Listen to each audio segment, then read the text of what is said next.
I do think a good place to start is insurance EAP. I think especially if you've never done therapy before, I think it's a good way to kind of start to know what your expectations are, know what it feels like to be in therapy, and you can do it on a budget, Right. So I do think that's a good place to start if you have those benefits. Welcome to the Networking with Michelle podcast, the show dedicated to providing you with life strategies with a little bit of entrepreneur advice. Here we believe in the Jim Rohn quote, success is nothing more than a few simple disciplines practiced every day. Hey, good people. Welcome to the Networking with Michelle show. I'm your host, Michelle Gomez. So it's been a while since I've done a formal introduction, but I felt like it was necessary. This week, I guess I can say it's relationship week. We are talking about relationship sex part 1 and part 2. That's Monday and Wednesday. And I feel like this is a necessary topic. I kind of feel like I'm pushing the envelope a little bit. Anyone that really, really knows me, I love talking about relationships and everything that falls under that. I could talk about it all day with my friends. That's pretty much what we do. But at the same time, through this podcast, I have definitely evolved, and I try to share how I have changed through each episode, or, especially on a consistent, regular basis, right? Not necessarily each episode, but I'm sure if you listen for 3 months, you can see the change that I've had as a podcaster in my personal life. And I've done episodes networking and dating and talked about finances and marriage and how do you communicate that to your spouse and address certain issues. But this episode, I would like to say we're going in, right? We're really going in. We're not holding anything back. It's not necessarily curse words or anything detailed and that, but look, tough questions, tough conversations. That's what I'm here for. And I truly believe that your intimate relationships can affect your overall career and business outlook and vice versa. And just trying to understand, what does this look like? What are my boundaries? How can I have a happy life? If you didn't notice, a couple of weeks ago, I changed the intro to the Networking with Michelle show, where we discuss life strategies with a little bit of entrepreneur advice. It's a lot of entrepreneur advice, but it's really about life strategies, and relationships and sex falls under that. And I'm telling you this, I'm providing this intro just to let you know, look, if someone said, hey, you need to listen to this is a great business podcast, and this is your first episode, you may be turned off. Yes, I still consider myself a business podcast. I'm not trying to change that. 2, if relationships and sex is just not your thing, that's, period, you may want to stop now, all right? 3, if you are driving your child to school or wherever, maybe you're in a public place, you may want to pause it, okay? You may want to pause it and listen to this episode when you're by yourself, okay? Well, it's still clean. It's a very mature episode, but it's just not the general business episodes that I've been producing for the past 2 years. I guess what is this? Number 4, if relationships and sex is your thing, this is the episode for you. And at the same time, just keep an open mind about this. I've always addressed my opinions, maybe share a little bit more on this episode. But more importantly, I do have professionals that came in, licensed therapists that have shared their expertise on these episodes. Oh my God, I just feel like it's necessary. And I feel like it's necessary. And I can give you all the best business advice and have some of the greatest experts on here day in and day out. But if your relationship is not right, if your situation at home is not right, I do believe that it can affect your business and vice versa. And I don't know. I just feel like we all need help. It's part of life and we all need help. And I just want to provide that help to you. Okay. So today's episode is with Eboni Harris, and a good friend, a new friend. So I hope you enjoy it. And yeah, let me know what you think. Reach out to me. Thank you. Hey, good people. Welcome back to the Networking with Michelle show. Today's special guest is Eboni Harris.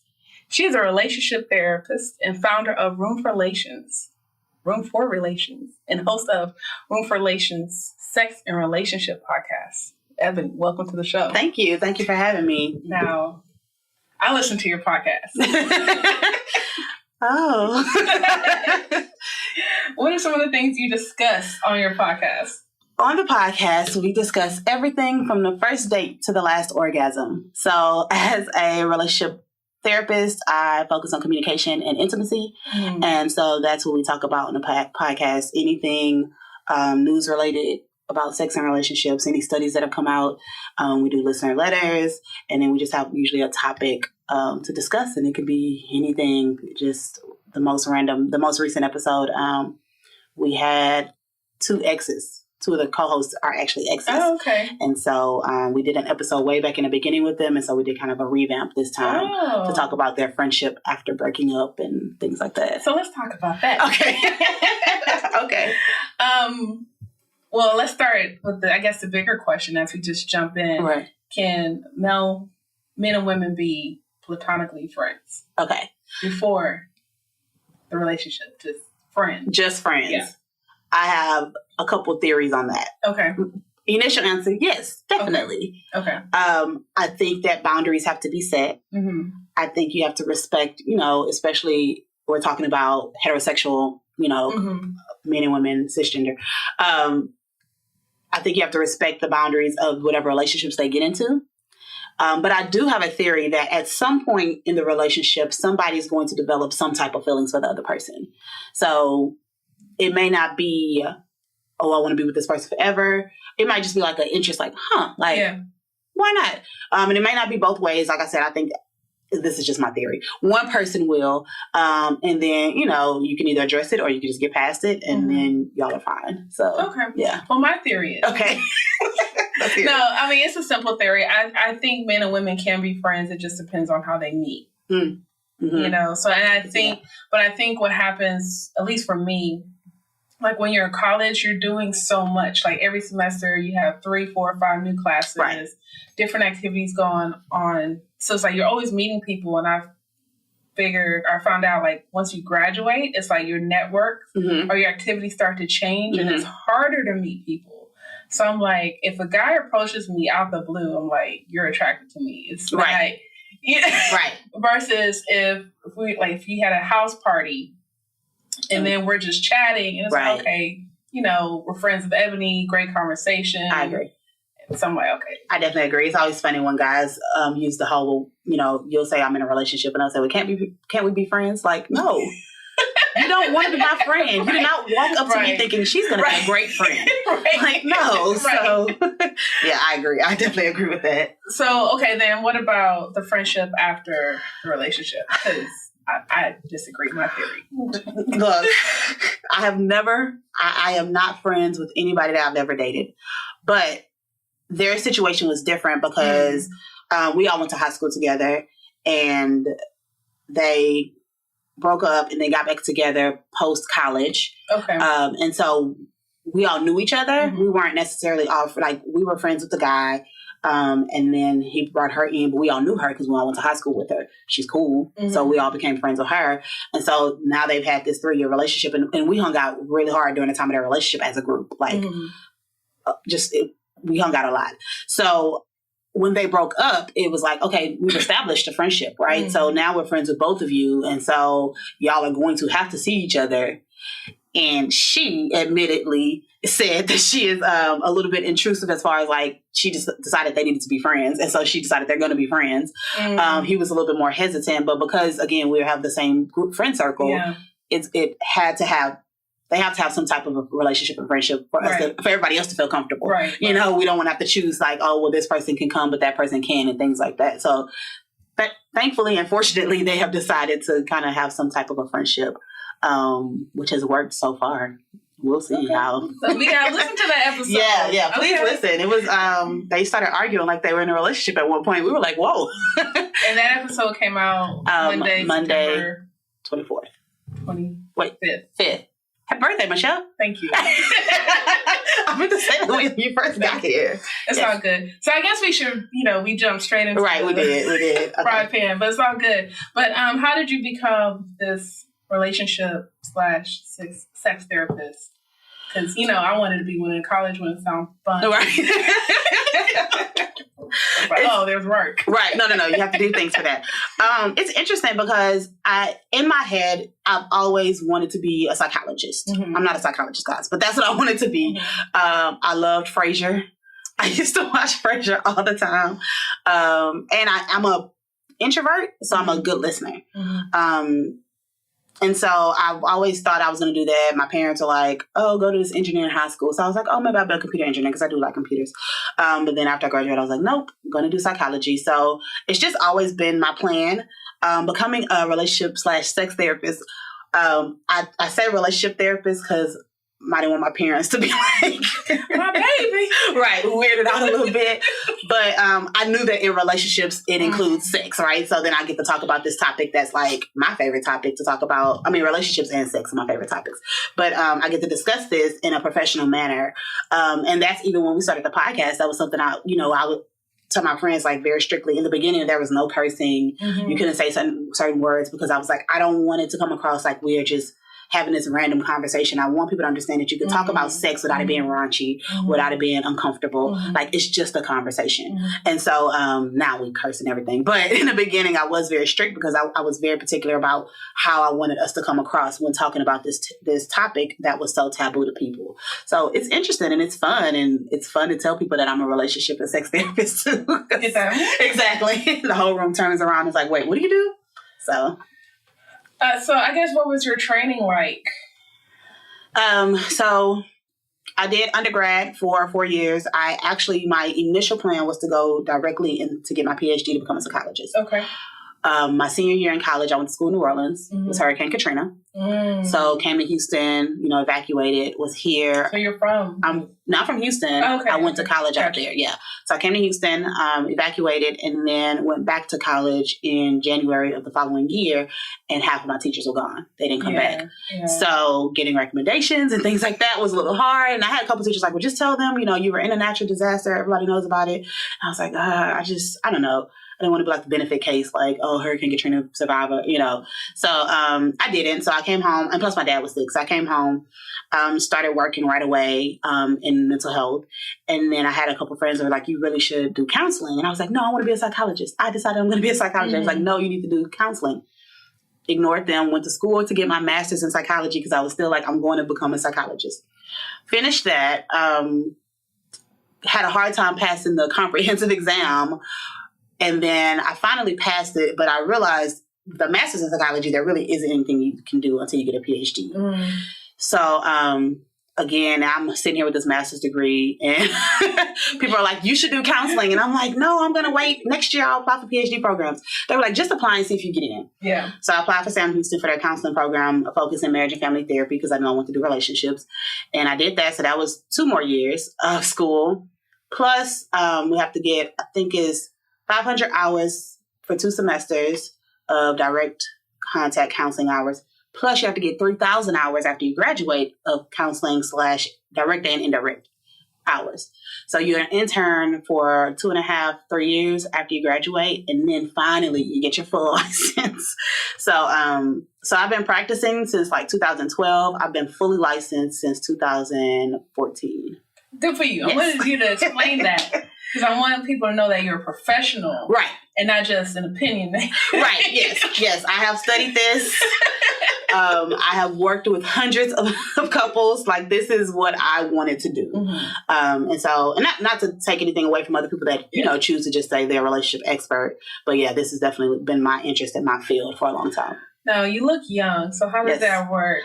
If you have a couple, are they a little bit standoffish, or how do you build rapport? You know what? With your couples. The funny thing is, my older couples are more comfortable with me than probably my younger couples are.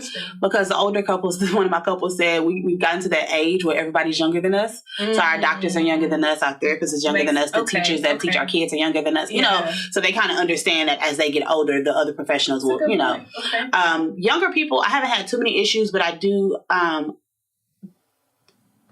really I'm really trying to think, like, with my clients, once they come to see me, they've probably seen a picture of me already. True. They've read my bio. They've done, a lot of clients do research on their therapist, so they know who I am.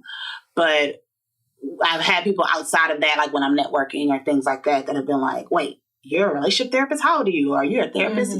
You're half my age. You couldn't tell me anything. What do you know about life? And I'm like, but I'm a professional therapist. I'm not just like a person that decided I want to give, advice to people. Like, this is my career. There's actually research behind what I do. So, but not with my clients for the most part. And jumping in, you said how to build rapport. The first session is about getting to know the client and for them to get to know me too. And I also try to give them something that they can take away that session. I'm really big on solution focused. So while I don't give advice, I'm very much like, okay, what do we need to work on? Like, let's jump right into it. I don't want to take 4 sessions for us to get to know each other before we start giving you solutions and ways to make your life better. So I think that might be helpful too, because people, they want to get their money's worth. And I think that they want to get some value from it every time they come. They don't want to have to wait 4 sessions before they can learn anything that can help them. So do you have a timeline with your client? Like, what's your longest standing client? My longest client I had for about 6 months, and that's pretty long for me. I tend to have clients from 4 weeks to maybe like 6 to 8 weeks because, like I said, I'm solution focused. Gotcha. And so we're jumping in and really working on what's going on and trying to find solutions to help you move forward with whatever's happening. But sometimes, especially working with couples, it takes more time for those people to kind of get on board. One person has pushed the other person to come to therapy, so I have to work with that. So yeah, like 4 to 6 weeks, maybe 2 months is pretty average for me. Okay. And then you also have the Melanin and Mental Health. Yes. Which is fairly new. Pretty new. Thanks for allowing me to speak. Yes, you did amazing. Month. Thank you. So what's the concept behind that? So Melanin and Mental Health started with a conversation between me and Lisa Bokeen, about where are the other minority therapists? Right. How do we refer out when clients are coming to us and saying, oh, I want to see you because, you're Black. And I'll say, oh, I don't take insurance. And they're like, well, do you know any Black therapists take insurance? And I'm like, no, I don't. Insurance is the devil. Go ahead. Look, I'm not going to argue with that. But I'll say, no, I don't. And so then it's like, well, I'm sure there's some out there, but I don't, And so we knew that our clients were looking for people that they wanted as few barriers as possible when going to therapy. Not everybody, but some people feel like if I have to come in and explain my Blackness, explain my Latino life, or explain what I'm going through, it's taking it away from what I'm experiencing and me having to be a teacher. And that's something some people don't like in therapy. So we started it just to kind of find the therapist. And Elisa started a Facebook page and an Instagram page that got very popular pretty quickly. And then we were like, hey, let's just do a meetup. We were supposed to be just meeting with my friends that are therapists and her friends that are therapists. But I was like, let's just put it on a page and see what happens. So we ended up with like 30 people at the first meetup. And so they were like just interested, like, who are the other therapists? How do we know these people? How do we get to know these people? How do I know who I'm referring to? Because you don't want to have to just go on a list and say like, oh, this person looks nice and refer. You want to actually get to know that person because you want them to take care of your clients. So, so that's kind of grown into like a full. We have now a directory with clinicians. We do monthly events, which, like you said, you spoke at. We do. We go to different cities. We went to our first city we went to was Chicago, which is amazing. They had like 50 people show up just because we posted like, hey, minority clinicians, let's meet up. So it's a lot of interest in it. So we're very happy and excited to see what happens from there. But the goal is just to reduce the stigma, of course, and make therapy more normal, just like going to the doctor, just like other parts of your life. We want it to be like, this is just something you do to maintain your mental health. We want to find culturally competent clinicians that know how to treat our communities, and we want to connect them. Those are our goals. Yeah, so I know my experience, because I've been seeing my therapist for a total of 7 years, maybe. Maybe a little bit longer. And of course, there was a 2 to 3 year break in between that. But, I remember really sitting when I was working at Chase, sitting in the cubicle, and I was scrolling through the employee assistance program. And I'm like, what criteria? Like, I know what my problem is, but I did not, I knew I needed help, but I didn't know what I was looking for. And I was just going through a lot of personal issues. And like my therapist is a white woman. Mm-hmm. Love her. Great woman. And I think Friday I met with her, and I think it was like my first time bringing up race. Mm-hmm. And I was like, and it's like, I didn't even care because I'm like, at this point, right. You know me now. Like, yeah. But I was like, what, y'all white folk? Right. Like white folk? Right. She's just looking at me, just like, look. Gotta say it. We're gonna see how this goes. Right. But I think at that time, I don't regret my decision, but at that time, I was very, I can't say strategic, but I was very puzzled on how to go about picking a therapist in my given situation. So what advice do you have for people? And not just therapy, right? Mm-hmm. I'm thinking general therapy. Right. And then you have the extra layer. Specializations and things like that. So I agree with you. Let me just say, I understand the struggle of picking a therapist. I myself have had to pick a therapist and have had to scroll, look for specializations, but what exactly am I looking for? So I do think a good place to start is insurance EAP. I think especially if you've never done therapy before, I think it's a good way to kind of start to know what your expectations are, know what it feels like to be in therapy, and you can do it on a budget, Right. So I do think that's a good place to start if you have those benefits. Asking, friends and family if they do it. Now, I know that in our communities, sometimes it's a little difficult because people don't want to talk about it, but it's good to kind of have those recommendations. So you want to see if they're licensed. So like I said, I'm a licensed professional counselor. I'm a licensed marriage and family therapist. There are licensed clinical social workers. There are psychologists. There are psychiatrists. Okay. So I understand that's a lot of options too. And understanding what those words mean exactly. I wouldn't focus so much on the letters. If you're looking for a therapist, I would try to make sure they're licensed. But let's focus on the letters and more focus on how do they make you feel when you call and when you try to set up your appointment. Some people are very like, you call, okay, what time do you want? Okay, I'll put you down. It's going to cost this much. I'll see you then. And that's it. Some people will answer questions, like, okay, so what are you looking for? Let me see if I'm a good fit. Let me see if somebody else I know is a good fit. Some people just have an online system. So whatever you're comfortable with, because some people are comfortable with just going online and booking their appointment as long as they know how much it costs and things like that. But I think you should at least have one conversation before the session to see how do you feel about this person? Do you feel comfortable in talking to them, even if it is just over the phone? And in all honesty, unfortunately, it is a trial and error. I've had bad therapists. I've had great therapists, and so you just have to try to experiment. But if you have a bad vibe, and that's what the biggest thing is, and that might be. So I want you to talk, how do you know if you have a bad therapist? Because I had a friend who I encouraged to see a therapist, and I guess she was encouraged by me having one. And then the first session, she's like, I don't like her, I don't like it. And it's like, what don't you like about it? And is it just that you're uncomfortable sitting on the couch? So how can you gauge whether this person's a bad or a good therapist? Okay.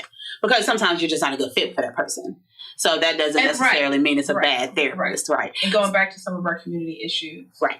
I agree. So I think saying a bad therapist, it depends on what you need.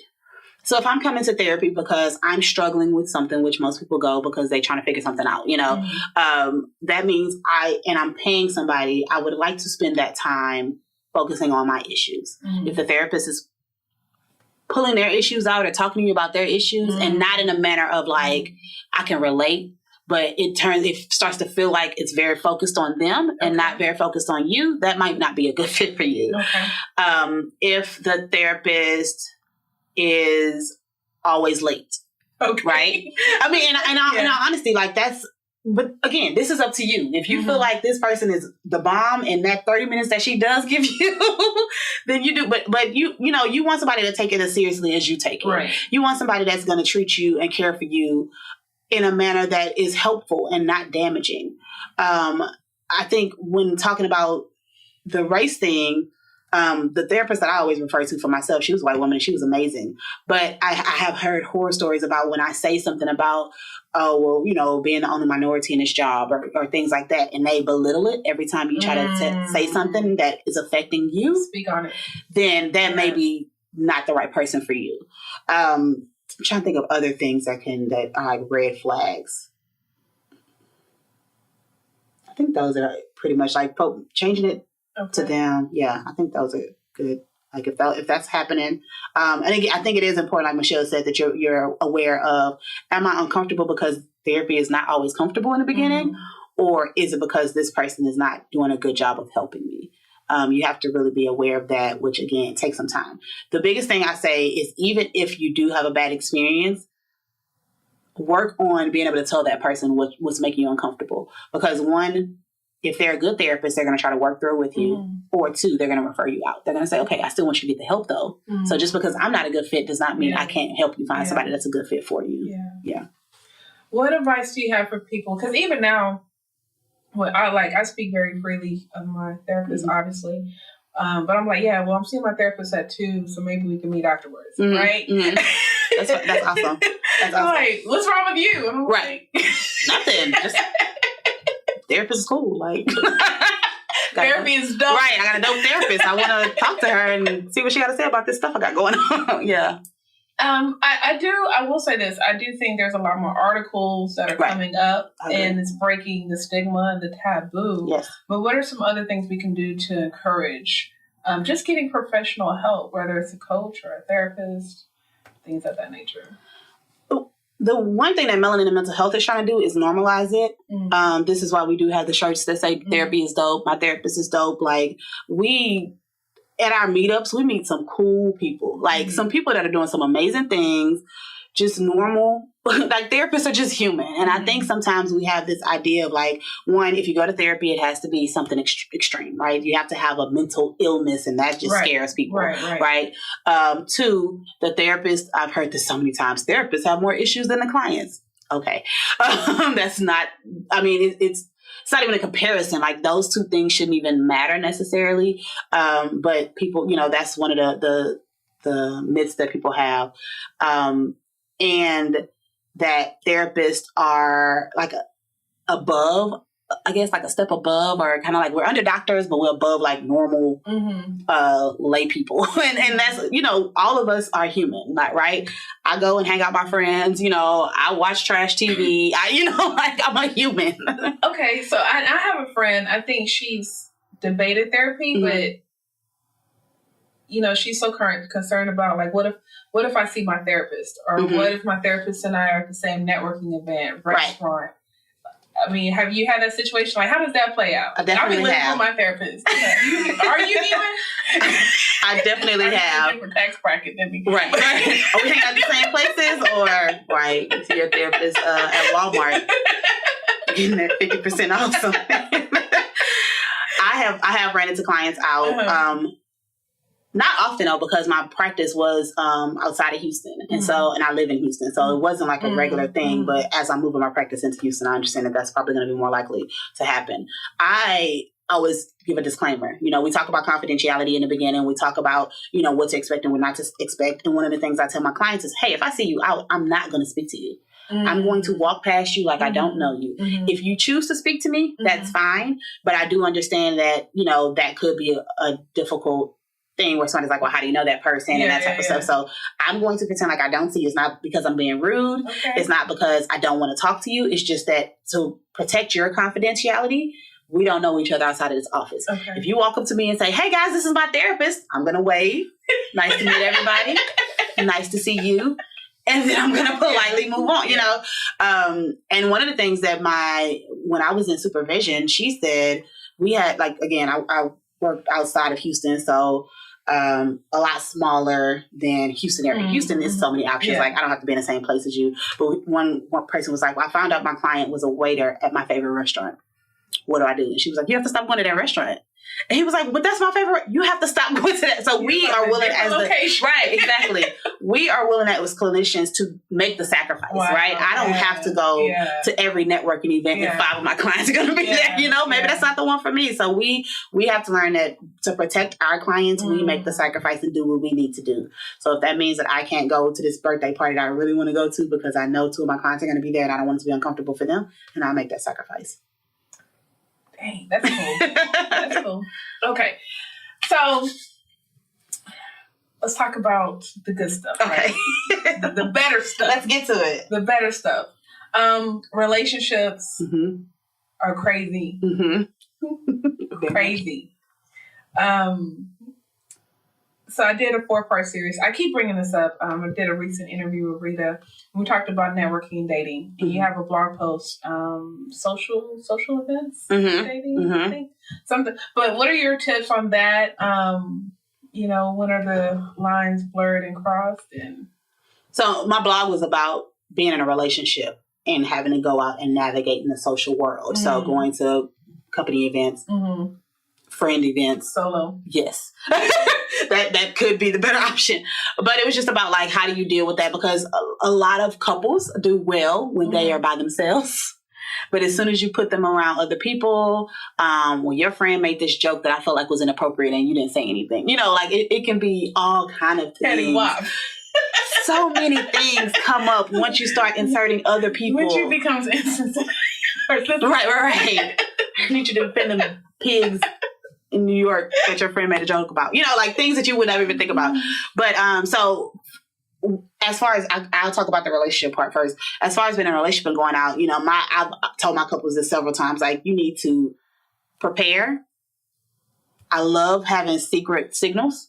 One, because I feel like that's one of those things that bonds you in a relationship. Like when you think about your friendships or people that you've had long relationships with, family, things like that, something can happen on TV and both of y'all make a joke because that's y'all thing, right? So the same thing in a relationship. If you develop a signal like, if you see me like pull at this end, right? Right. Like, I need you to know that this means get me out of this situation, right? And so having those like little signals bonds you as a couple. And so these are things that you would talk about in the beginning so you can prepare for it. And stay aware. Like if you're with your friends and you know that your significant other, this is their first time there, pay attention. Like, don't be so caught up in your friends and what they doing and we taking shots or whatever y'all do when y'all hang out that your friend, your girlfriend or your boyfriend is over there sitting in the corner. And how important is that introduction? Because speak on it. Look. Speak on an introvert. Right. So sorry. Everybody has different opinions. I think it is important that you know your partner, right?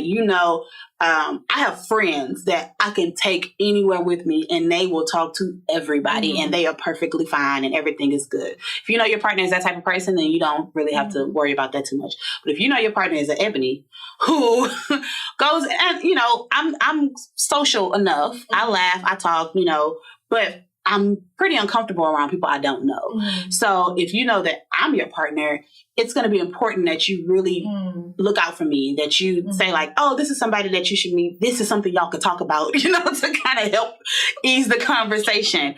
Go hang out with your friends, but don't leave me for an hour knowing that I'm not a person that's going to walk up and just talk to different people. Because I need you to come in and check in with me. At least put your eyes on me. If you see me engaged in a conversation, I'm laughing and talking, cool. But if you see me kind of sitting there like looking bored and somebody's talking at me, come and talk to me. Come and say like, hey, do you want a drink? Do you, give me an opportunity to feel comfortable. Don't leave me in an uncomfortable situation for a long time. So I've been in situations where I would either go to an event with the guy, I guess the date. She's like, I guess. Or, I'm at the event and then whatever. And then I know a lot of, I know a lot of people. You do. But I don't know a lot of people. Okay. So, hey, Michelle. It's like, hey. And I'm very nice and cordial. And I've been called out several times on this. How come you didn't introduce me? And I'm like, because I don't know them like that. Right. But then I get on, I get called out. So therefore I get defensive. Right, of course. And I'm like, if I know them, I'll introduce you. Right. I probably don't even remember their name. But I just have to say, hey, because they clearly know my name. Yeah. So one way to combat that is, like I said, the preparing part, right? So, hey, we're about to go to this event. I have a podcast. I'm popping in Houston. Let's claim it. So people will come up to me and talk to me. I don't always know who they are. I will introduce you to the people that are important to me. So that way you've already established like, hey, we know this is going to happen. If I don't introduce you to them, please don't make it embarrassing because I don't know these people, So it kind of when you prepare for things and when you talk about it ahead of time, it takes away that uncomfortableness. Yes. So I think that's a good way to kind of be proactive about it. As far as like, if I don't introduce you, that means I don't know their name. Or, you know, like I'm being like, if I'm dating you, you need to know these things because we a team at this point, right? When we go out, I need you to have my back. So walk up and how about you shake their hand and say, hi, I'm such and such, what's your name? And then that helped me out a little bit.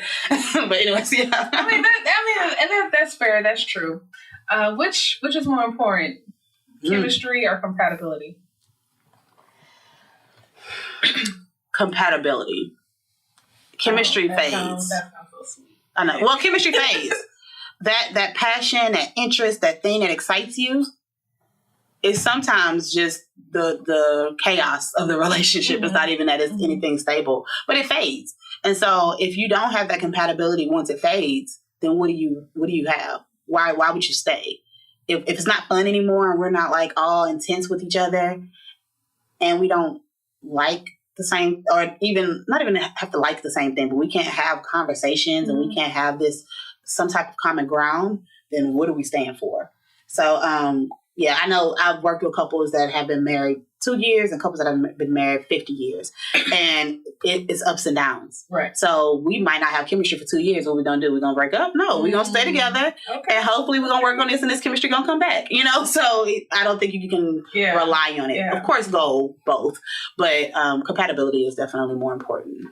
Oh, you wanted me to say chemistry? No, that's called the expert. Right. Not the opinionated person. Right.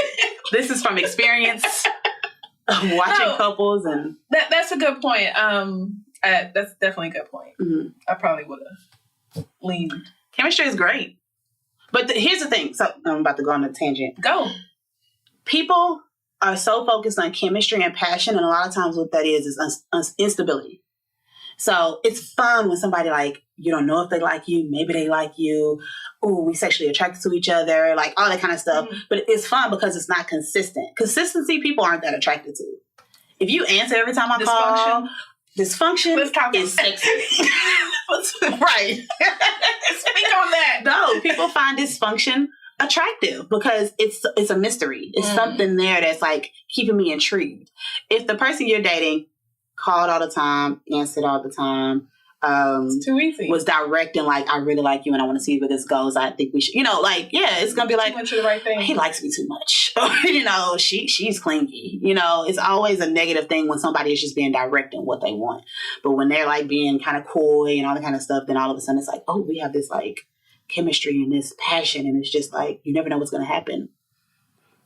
Okay, let's see how long that lasts. So this weekend, went to the Ogon Wine Bar, and one of my friends was asking me, like, so what's going on? And I was like, well, I don't have enough drama in my life to be attractive. she just looked at me, and I was like, I'm just a regular. Mm-hmm. Keep it simple. That's not fun. And all she could do was laugh. I mean, she's married, so all she could do was laugh. But I was like, that's how I feel sometimes, And, if I'm interested in you, I'll let you know. But it usually goes left. It usually goes left after that. So I don't know, but and I look at a lot of my colleagues, and it's just like, it's just disrespect after disrespect. Mm-hmm. And I'm like, OMG, like what? I don't know, but I'm like, just dysfunction. And that's the new normal. There's no measurement of normal. Right. But clearly, dysfunction is it. And it's difficult. So I'm a relationship therapist. I'm not a dating coach. I always say, I can tell you how to keep a man. I can't tell you how to get one. It's not my forte. I don't try to claim that, So I'm single. I go through the struggles of dating. I go through the struggles of like, what is he doing? Like, why is this so hard? This shouldn't be that difficult. Mm-hmm. And I'm sure it's because a lot of times single, from what my understanding and from what I see, the single friends I have, the single women, I'll say that because my male friends, different story. But the women that I am around, the ambitious, goal-oriented, those women have certain standards. And I'm not saying standards like he has to make 6 figures or he has to, drive this. No, like standards like you need to make your intentions clear. You need to date me. Like you need to spend time with me. Right. And so because they have those standards, when we live in a world that's more like fast paced and instant and I get what I want, it's a little bit more difficult, to find somebody that's willing to kind of do those things. I agree with that because and sure, what I usually say is like, so if you have a guy, here in Houston, what is it, like 7 women? It's ridiculous. Yes. Like one guy. Yeah. He has too many options. But if you have a guy and he has an option of 7 single women, and I was like, I'm pretty sure there's like 3, we'll just say 4 women they're going to make it easy for him. Right? So it's like basically he can come over, they can chill at the crib or whatever. There's no effort put into it. Right. So what is that, 4 women? So if there's 2 other women that are like, you have to date me, whatever, you have to take me out. And I'm one of those people, don't ask me out via text. Right. You gotta call and ask me, can I spend this time with you? That's too much work. So he's going to cancel them.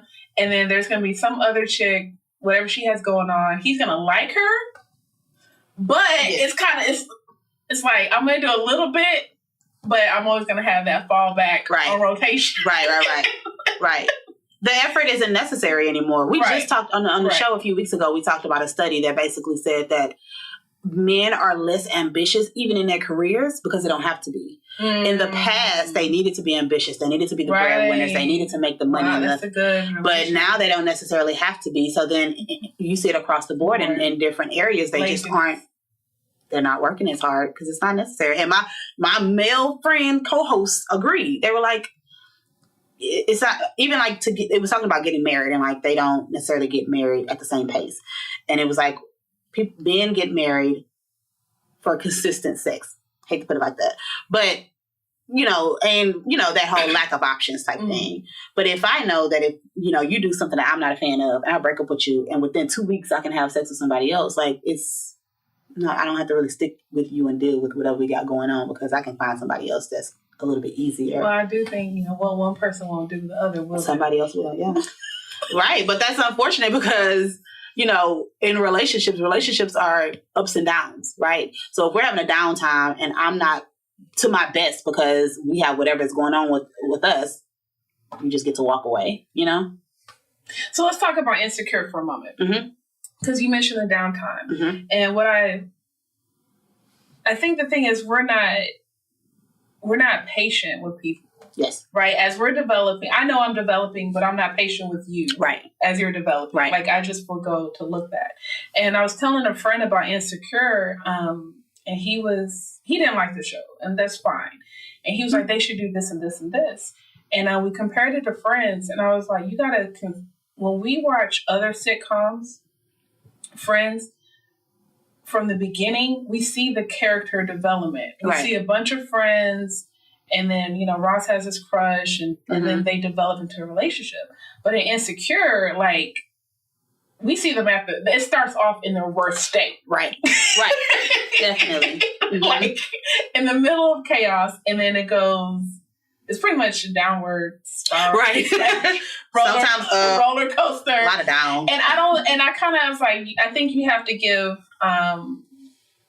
him credit for that. Right. Because I think I don't want to say it first. I'm not really a TV person. Yeah. But we don't see that a lot. But I guess I'm in my 30s. I'm 35 today. Yeah. But as a person in my 30s in dating, do you feel like that show and some of the other shows are playing a good depiction of what's going on in real life when it comes to relationships and dating? I think Insecure did a good job of showing the difficulties that come with relationships and how some people handle them. I think that a lot of people, and then, they have the Team Lawrence, Team Issa, which is hilarious to me because both of them are making horrible decisions. but I think they did a good depiction of like, other shows always have that happy wrap up. Right. Like, we're going to have difficulties in this episode, and at the end, we're going to be great. And that's not always the case. And I feel like, even in some of those other shows, the most the most intriguing episodes were the ones where it didn't have that happy wrap up. I'm thinking about, I think it's Family Matters had an episode where like Carl was like almost cheating or something like that. And it was like, what is happening? I feel like I cannot remember. I promise. I think that was an episode where like he had some woman and he was just like, it was like an emotional affair. But Family Matters, yes, they were hitting some hard, But whenever you have that, it's more real because everything isn't solved in a 30-minute span, right?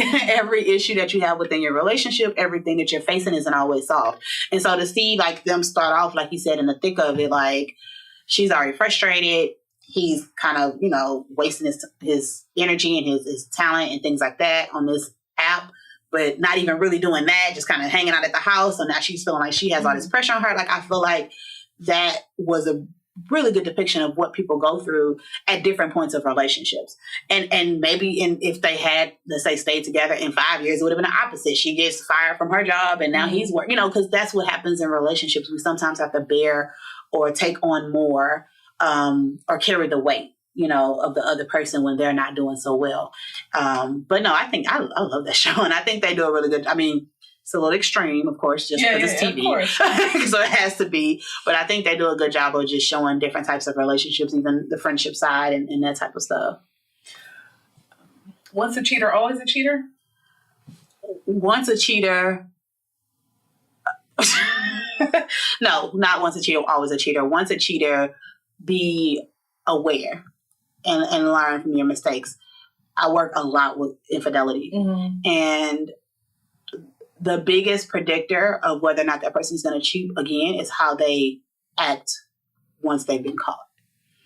If you are willing to put yourself on the line and say, you know what, I messed up, what do we need to do? And willing to do those things, then you're probably going to be in a good space to not cheat later on. If you cheat and then the person is like, I need this from you to feel safe, and you tell them they need to get over it because it happened 3 months ago, so they need to let it go, that you might want to just reevaluate that. That's all. I'm not saying anything on cheat. They may not, but it's hard when you are the guilty party to make demands on the other person and tell them how they should deal with it. So I do believe that history predicts future, but I also understand that there are outliers. So if you've been if you've been faithful for 20 years and you messed up and cheated, that's your first time ever cheating, I wouldn't consider you a cheater, right? You made a mistake. You did cheat. I wouldn't say like you're always going to be a cheater. If in every relationship you have cheated and then you cheat on me, I'm just going to assume it's going to continue, so you gotta be smart in there. If you're in a relationship and obviously, but if you meet your partner as a flirt and you're in a relationship, are they supposed to stop flirting, or how do you set that boundary? They were single when they were flirting with you? Yeah. Okay, got it. Two single people, but they flirt. Because it's like, I loved it because I know you like me, but look, now we together. Right. You need to shut it down. You need to stop. I think Is that possible? Is that part of the personality? A little bit of both. I think it one thing people always like to say is like, it's disrespectful. He's disrespecting me. She's disrespecting me. But respect is not a solid concept. Respect is based on how you feel about something. And 3 people can ask, do you think this is disrespectful? And you'll get 3 different answers. Right. Somebody recently had a conversation about saying yes, ma'am, no, ma'am. And she was like, I wasn't raised to say yes, ma'am, no, ma'am.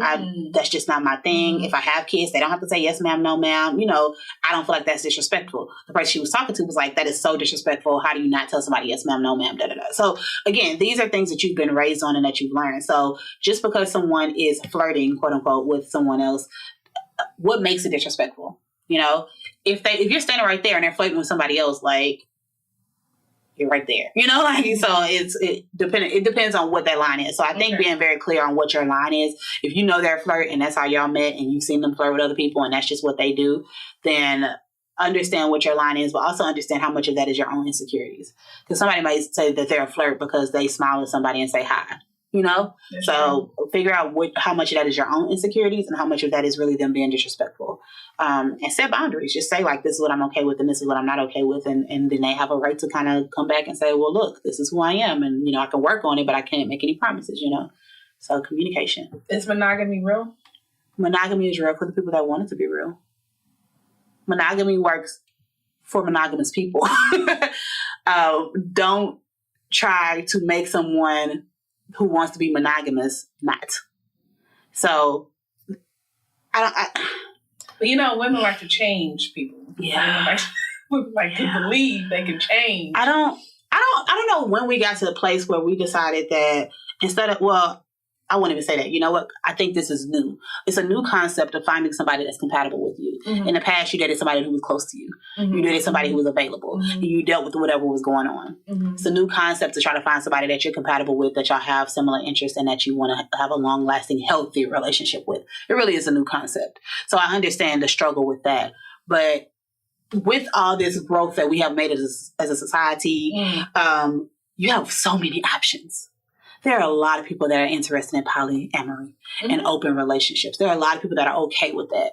You just have to find those people, right, you have to find your community. Right. So you can't date someone who wants monogamy, says this is what they desire, wants to be in a committed relationship with just one other person, and then, expect them to accept the fact that you're out here doing what you need to do. Just like you just said, if you're the person that wants monogamy, don't try to date somebody that keeps 2 or 3 people around. Like, that just may not be the person for you.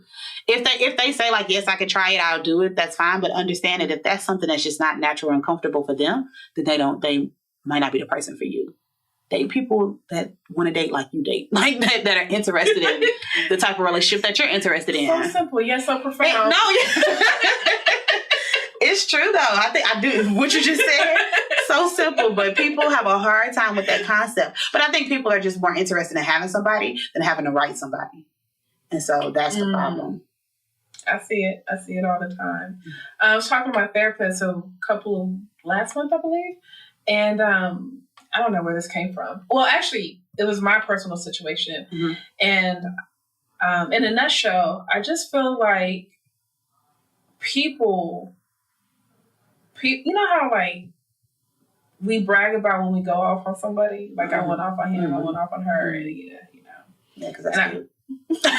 Right, it's cute. Yeah, and I was like, people brag about handling people, but they're not handling their issues.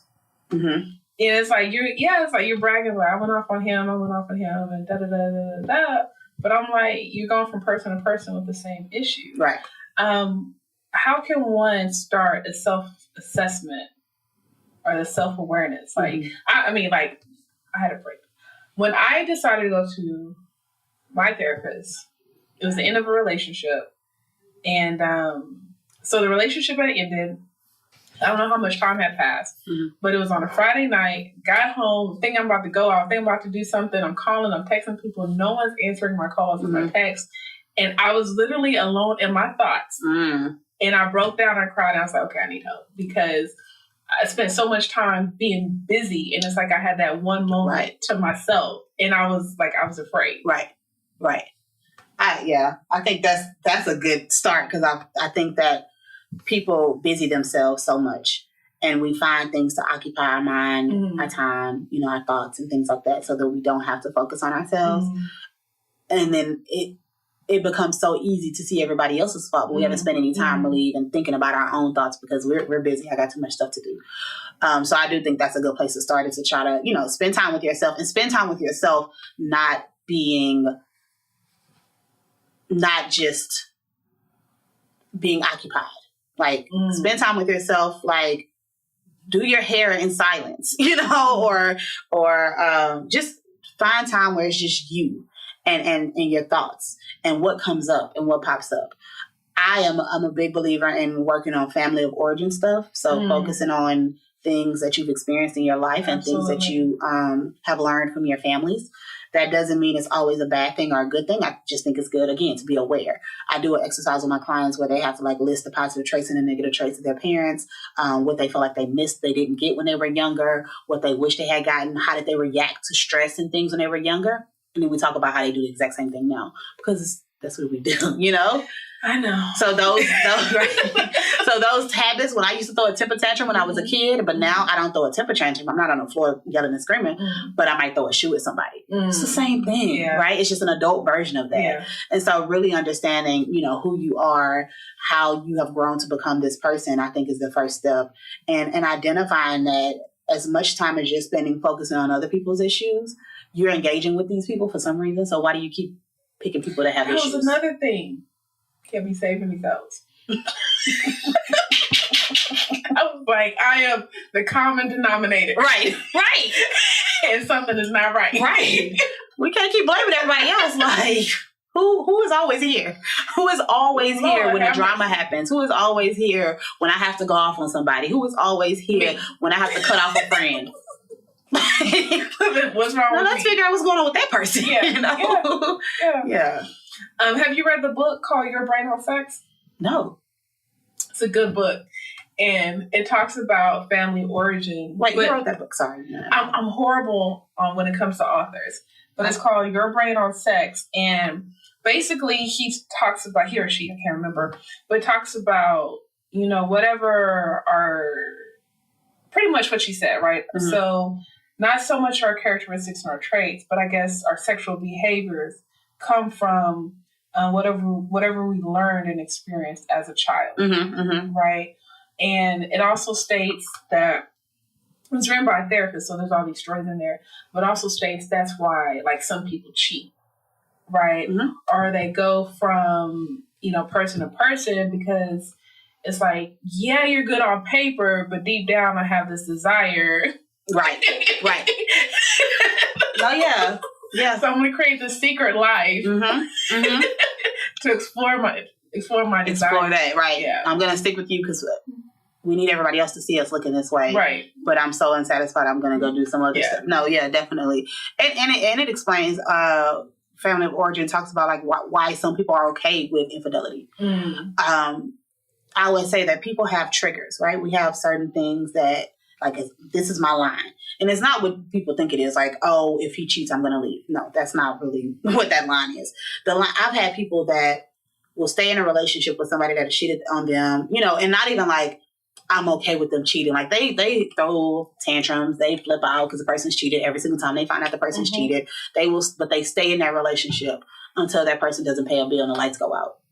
That's their issue, right? Because of whatever they grew up in. Yeah. Maybe my dad was out doing his own thing, but he made sure our bills are paid. Right. And so if you're not going to take care of home, I have to go. Right. So everybody has their things based on what they've experienced and based on their family of origin. That is what leads to how I'm going to be in this relationship and what I'm willing to accept and what I'm not willing to accept. Yeah. So definitely that, we have been pre-wired and we have to learn, like, what does that mean for us and how does that come out in our relationships? How do you define love? Love is mutual respect, open communication, and willingness to work when you don't want to.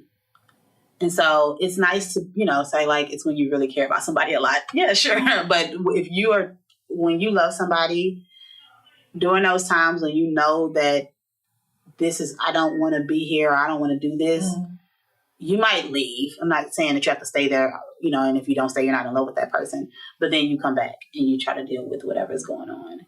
Is there a difference between love and being in love, or it's just semantics? I mean, there's a difference. I think love is action. So in any instance, whether you're in love or just you love somebody, it's action, right? Even with, our parents give us unconditional love, but they showed us that, right? That it was an action that they did to show us that. So I think that's the biggest part, is that it's something that you do. It's not something that you just feel and that's it. Is it a decision? I guess that decision to do the action. I do. I think so. So I have, this is another theory, my infidelity theory. Yeah. People say, or not even infidelity, but this is when people tend to say, we just fell in love. Like, it just happened. It wasn't anybody's fault. It just happened. You don't see somebody and say, like, I'm in love with, or maybe you say that, but that's not the case, right? It takes effort to fall in love with somebody. Right. You have to spend time with that person. You have to get to know that person. You have to be vulnerable with that person. You have to put in some effort to lead you in that direction. So when people say we just fell in love and it wasn't our fault, it just happened, there were so many steps that led to y'all feeling like y'all were in love, that you made a lot of decisions that led to that. So it's not accidental. Love is not accidental. Love is work. Love is effort. It could be accidental for one person and not the other. It's still, to me, it's not accidental because they're in denial. Yeah, maybe. Because, one person can feel like they're in love with somebody, and because they're spending so much time with this person. But again, it's choices that you're making, and I'm not saying that you knew that was going to happen, but, and I'm specifically talking about when you're in a relationship, you knew when it started to cross that line, though. You knew when you started thinking about that person more than just on work stuff or whatever y'all were talking about. You knew when you started hiding that you were spending time with this person, right? And so when you say we just fell, that's not the case. Like, you put effort into it. You did something that led to that. So. I also say commitment's a decision, too. What do we need to know? What else should I be asking you? What do we need to know? Communication. Go ahead. I just feel like people are not. People don't want to have the tough conversations. 100%. I don't think people communicate based on their experiences, not based on what's happening in front of them. Again. So we communicate based on, again, family of origin. We communicate based on past relationships. We communicate based on what happened 2 weeks ago in this relationship. So when I'm telling you something about today, you're thinking, I already know what she's going to say. I already know how she's going to react. I already know what this is going to go. We need to talk. Right, exactly. Exactly. So, we already know what's going to happen. And so we go into this situation thinking that we already know something, as opposed to going in with new ears, new eyes, like, okay, let me take this in for this moment and not the last 20 years of moments. Is there a right time to communicate? Depends on the person. Okay. A lot of people say, my theory, don't communicate as soon as you wake up, right when you get home from work, or right before you go to bed. Those are probably the worst times to communicate, But it depends. Some people are like, hey, let me get up, get a drink of coffee, we can have like a morning meeting, So how much time, I want to hear your answer first. How much, I don't know, like how much time do we need to be in a relationship before we propose? How much information needs to be shared before we were engaged? I want to hear your answer, then I'm going to tell you this story. Okay. That I just heard on Friday. Okay. So I do premarital therapy. From what I've seen, there's not a set amount of time, but I do think 4 seasons is good, because, people, 4 seasons, you get to see them in every season. But I think more than that, it needs to be, I need to see you in different emotions. I need to see you when you're angry. We got to go on a trip. Right. I mean, we don't have to do a big trip, but, I need to spend more than 48 hours with you, just us two, so we can see how this works, I think Hurricane Harvey proved. Right. So probably some breakups after that. 'Cause look, me and my roommate almost broke up. It's hard. No, I need to see how you handle different things, And so we've had this lovely, happy relationship for 2 years, even if it's been 2 years, 3 years, but we've never had any issues. Everything has been great. It's a lie. Nobody is, not to be morbid, but nobody's died in your family. I haven't seen how you deal with stress. I don't know if I'll feel comfortable with getting married or getting engaged. That sounds mature. Along with that, because I do premarital therapy, I just think you have to talk about those tough things like finances, combining our families, combining a household, spending time with our family, extended families, raising kids. You mean discipline. You just can't look good together? No, you have to have these conversations, because if you don't have them, they're gonna come up. You're gonna have to have them at some point. So I went to an event on Friday, and one of the speakers, she's engaged, and I think it was just recently. I think the wedding's this year, like next month or something. And she said just recently she told her fiance, she's like, I need to be in I need an open marriage. And I'm just like, okay. And I'm like, they're engaged. Okay. The wedding's 4-6 weeks out. Wow. And I'm just, part of me, I don't know this woman. Right. She was a panelist at the event. But I'm like, she shared this on the panel? Yeah. Oh, okay. But I'm like, not her fiance's reaction. They're talking through it. But I'm like, you've been knowing. That's the life you wanted. Yeah. Yeah. And I think that's why I'm like, I don't think people want to have the tough conversations. I agree. Or they're, sticking to, what seems right on paper.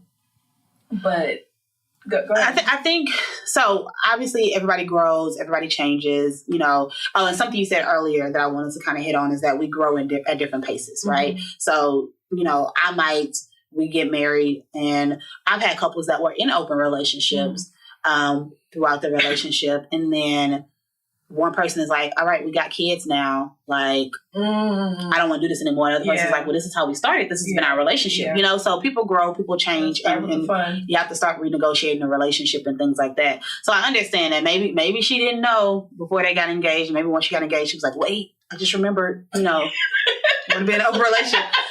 But no, people, you have to, and it's amazing that she was able to tell him. I guess it sucks it's 4 weeks out, because if they don't come to a resolution, like what happens? Right. But people need to work on being true to themselves and be honest with themselves first, because you can't be honest with somebody else if you don't know anything about yourself or what you want or what you desire. Yeah, folks don't know themselves. Right. Right. And so once you're able to do that, then yes, you definitely have to be honest with the person that you're planning to spend the rest of your life with. That's another topic to talk about too. It's just like, what is your view on marriage and divorce? Some people are not talking about it. Yeah. Like even, and I don't know if this is true, but yesterday I read an article about Janet Jackson and her ex-husband. And the thing is, she wanted to raise the child as a Jehovah's Witness, where, he's straight Islam, Muslim. I don't know what country the gentleman's from.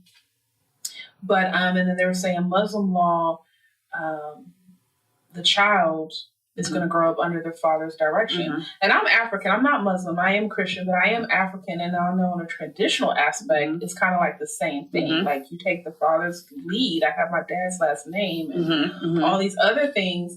But I'm like, I know y'all got money. I know you got more money. Right. But it's still a conversation that should have been had. Yeah. And I think what happens sometimes when two adults get together, it's kind of like, yes, we're a couple, but we can still I can fend for myself, you can fend for yourself, regardless of the dynamic of our relationship. But I'm like, when you have kids, right? Like that's when some of these issues of religion and maybe the discipline and education and all those things that you wouldn't even think about. We'll just deal with that when the time comes. Right. and that's the interesting part, because we can live separately, like have our separate thoughts and feelings and beliefs and things as a married couple. But as soon as you have a child, what we both care about, we both love, and we both want to have a certain experience, then that's when they start to have those conversations. I do agree with that. But those are things that even if you guys agree to disagree on whatever, that should always be like a back of the mind or something. It needs to be discussed. Like, so when we do have kids, what are the options? Is she going to, go to both and choose what she wants? Or do we, try to teach her this way? Like, how do we deal with that? And people just aren't talking about it, unfortunately. I guess it keeps you in business. Right. I keep trying, I try to give as much information as I can. Just talk. Just ask those questions. Be honest. Be honest. That's the biggest one. Don't say what you think the person wants to hear. Because people do that a lot. They give 60% honesty, because I need to see if you can handle it. And I'm going to give you another 20% later. And then you're probably never going to get that last 20% done. I'm just going to hide that part, So because they're worried that their partner can't handle it. Why are you with that person if you feel like they can handle it? Or even if they can't at that moment, that doesn't mean you can't work through it.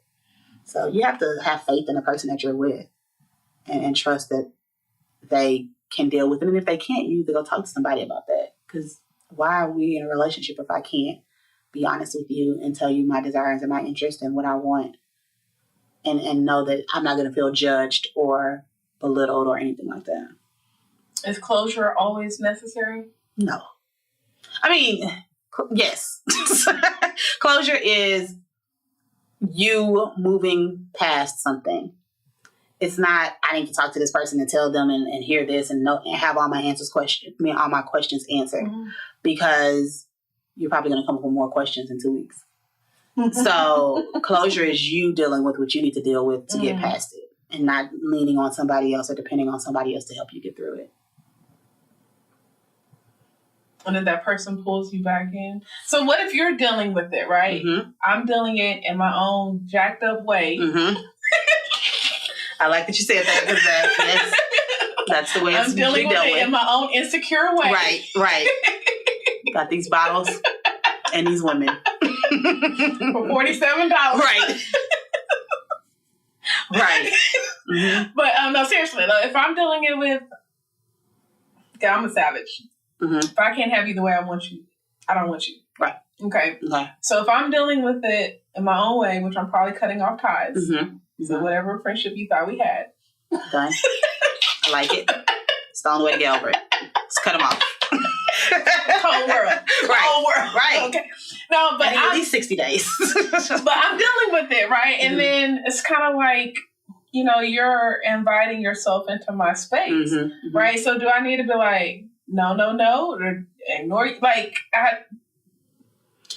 where's that fine line of the closure? And once, I'm an insecure junkie. So I think, a lot of people said they didn't like the ending's one thing, but I'll just say that conversation that they played in the last episode was so necessary because many of us don't get that. Right. Many of us don't get that, see it, or receive it. Right. And I was like, this is very mature. And hopefully, some other color folk can start practicing. Right.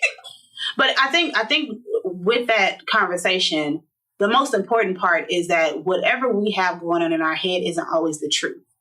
We think that whatever thoughts we have, whatever feelings we have, all of that is what it is.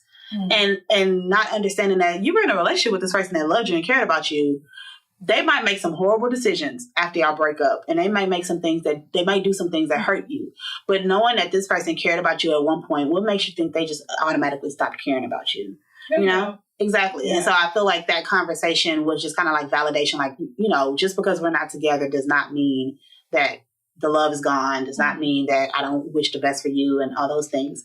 But I think that you have to have some faith in your relationship and what y'all had going on to believe that that's the case without you having to always hear it. Because you don't always get that satisfaction, and a conversation doesn't always go that, most of the time, it does not go that smooth or isn't that, calm.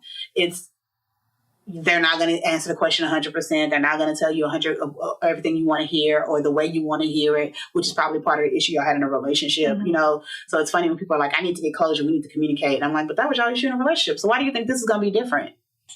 The closure conversation is going to be just as bad as the other conversations y'all had. So we could always be wanting closure. Right. So we get what we want. Yeah. So that's why I really do feel like you have to, you have to work on, how do I get this for myself? How do I get closure for myself?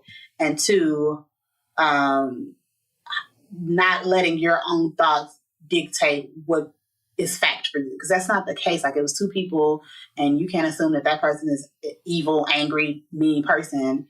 No, they care about you and they probably hurt. Like, allow them to have their feelings and deal with it however they need to deal with it. And that might mean I don't want to have a closure conversation. Because I don't. We don't need to talk about it. I don't know if we should end it like that. Or do we need a feel good high? We need a feel good high note. I don't know. How can people get this friendly girlfriend professional advice? I am on social media everywhere at Eboni Harris, M.A. It's EBONI HARRISMA. Of course, the podcast, Room for Relations. We talk about everything from the first date to the last orgasm. I am not your therapist on that podcast. I am talking to my friends about sex and relationships. So I just want to make sure I have to have a line. But please listen. It's fun. We'll make you laugh. So indeed, and that is the disclaimer. Right? Yes, I have to tell people. So, but yeah, I want everybody to live their best life, but it has to be based on them and not so dependent on other people. And so I'm very direct about that sometimes, because I believe we can live the life we want and we desire. We just have to be intentional about it. I agree. We can leave on that. The better note. Yes. Hey, everyone. Thanks for tuning in. Remember, I believe in you. Personal connection leads to an influential network. Thanks for networking with Michelle.